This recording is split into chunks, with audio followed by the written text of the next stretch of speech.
കേരളത്തിന്റെ റെയിൽവേ വികസനത്തിന് 3042 കോടി 35 സ്റ്റേഷനുകൾ അടിമുടി മാറുന്നു. കെ സുരേന്ദ്രൻ.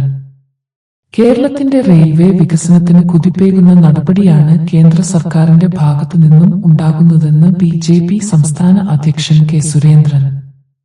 സംസ്ഥാനത്തിന്റെ റെയിൽവേ വികസനത്തിനു വേണ്ടി 3042 കോടി രൂപ അനുവദിച്ച കേന്ദ്ര സർക്കാരിന് നന്ദി അറിയിക്കുകയാണ്. നരേന്ദ്രമോദി സർക്കാരിന്റെ കേരളത്തിനോടുള്ള പ്രത്യേക താൽപര്യത്തിന്റെ ഒടുവിലത്തെ ഉദാഹരണമാണിതെന്നും അദ്ദേഹം പറഞ്ഞു. റെയിൽ മന്ത്രി അശ്വിനി വൈഷ്ണവിന്റെ പ്രഖ്യാപനം കേരളത്തിന്റെ റെയിൽവേ വികസനത്തിന് വലിയ കുതിപ്പേകും. നിലമ്പൂർ നഞ്ചൻകോട് പാതയും ശബരിപാതയും യാഥാർത്ഥ്യമാക്കാൻ കേന്ദ്രം പ്രതിജ്ഞാബദ്ധമാണ്.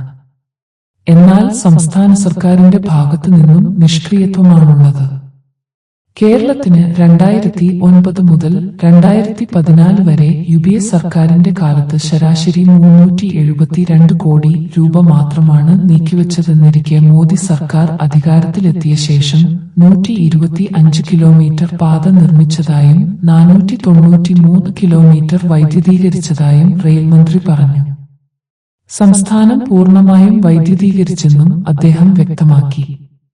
സംസ്ഥാനത്ത് 8 പുതിയ പാതകളുടെ പദ്ധതികൾ നടത്തിപ്പിലാണ്.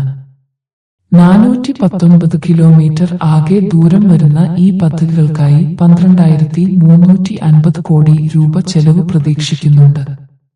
കേരളത്തിലെ 35 സ്റ്റേഷനുകൾ അമൃത് സ്റ്റേഷനുകളായി വികസിപ്പിക്കുന്നതിന് 2,560 കോടി രൂപ ചെലവാക്കി.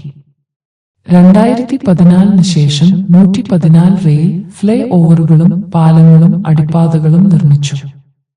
51 ലിഫ്റ്റും 33 എസ്കലേറ്ററുകളും സ്ഥാപിച്ചു.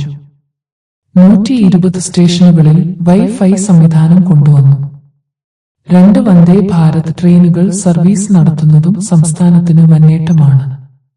ആലപ്പുഴ, അങ്ങാടിപ്പുറം, അങ്കമാലി 4 കാലടി, ചാലക്കുടി, ചങ്ങനാശ്ശേരി, ചെങ്ങന്നൂർ, ചിറയിനിക്കൽ, എറണാകുളം ടൗൺ, ഏറ്റുമാനൂർ, ഫ്രോക്ക്, ഗുരുവായൂർ, കണ്ണൂർ, കാസർകോട്, കായംകുളം, കൊല്ലം, കോഴിക്കോട് മെയിൻ, കാലിക്കറ്റ്, കുറ്റിപ്പുറം, മാവേലിക്കര, നെയ്യാറ്റിൻകര, നിലമ്പൂർ റോഡ്, ഒറ്റപ്പാലം, പരപ്പനങ്ങാടി, പയ്യന്നൂർ, പുനലൂർ, ഷൊർണൂർ, തലശ്ശേരി, തിരുവനന്തപുരം, തൃശൂർ, തിരൂർ, തിരുവല്ല, തൃപ്പൂണിത്തുറ, വടകര, വർക്കല, വടക്കാഞ്ചേരി എന്നീ സ്റ്റേഷനുകളാണ് അമൃത് സ്റ്റേഷനുകളായി വികസിപ്പിക്കുന്നതെന്നും ബി.ജെ.പി. സംസ്ഥാന അധ്യക്ഷൻ പറഞ്ഞു.